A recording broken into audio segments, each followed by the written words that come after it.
I'm Desiree Tucker-Sorini. I have 2 children at CHMS and 1 at the Lane. I'm here tonight to speak as an individual and as a parent. I'm on 3 committees here in the district, and so I'm not representing any of those committees or organizations or boards. We all have the same goals: an excellent education and learning environment for all of our children within the confines of a fiscally responsible and sound budget. Achieving these goals requires compromise, give and take by each of us. For us to move forward, we must work together for solutions. We have pressing issues facing the district, and we want to create an atmosphere that will attract and retain the best and brightest to work here and to volunteer to run for the school board, which is not an easy job. We cannot change the past, so we must look to the future.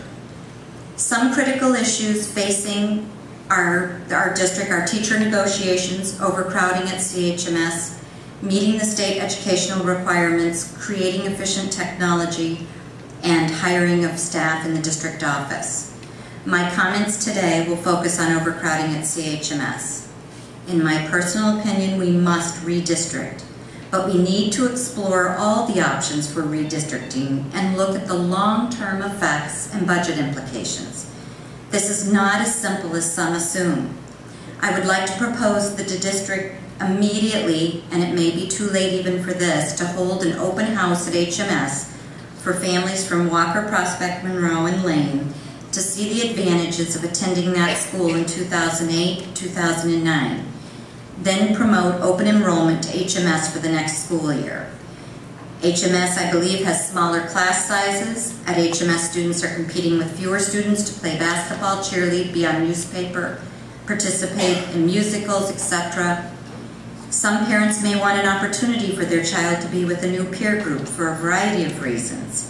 Parents may prefer to have their child attend a school where every teacher actually has a classroom, a teacher lounge, a planning space, and where teachers are under less work-related stress. During the summer, I suggest that the district explore the long-term implications of changing the boundaries for middle school attendance and propose a plan for in the fall for redistricting to begin in the school year 2009-2010. Options include, but not limited to, sending Walker to HMS. Looking at the numbers only, this makes sense, but does it make sense to take one of the only 2 Clarendon Hills schools out of Clarendon Hills and send them to HMS? Maybe the best approach is to change Monroe or the Lane to HMS and move Elm to CHMS. Monroe and the Lane have growing populations, and Elm is declining. How does that affect our 5-year forecast for enrollment at both middle schools? Should we just move one CHMS feeder school to HMS? How would HMS need, or what would HMS need for internal structural changes to accommodate additional students? When and what would those be?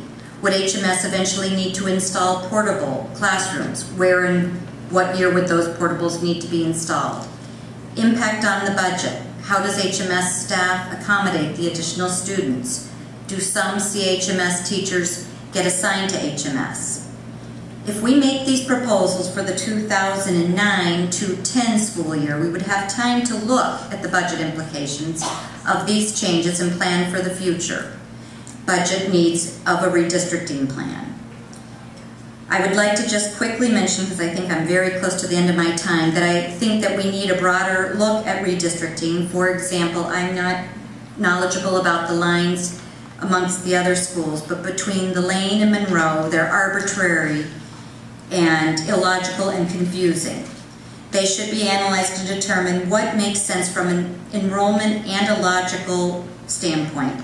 Even from a real estate standpoint, they're very, very confusing in selling houses. Should we draw the line at Garfield and York and eliminate a more hazardous crossing? Would that put too many students at Monroe? So the line needs to be at Washington or Lincoln, and then just separate all the students based on what side of the street they live on.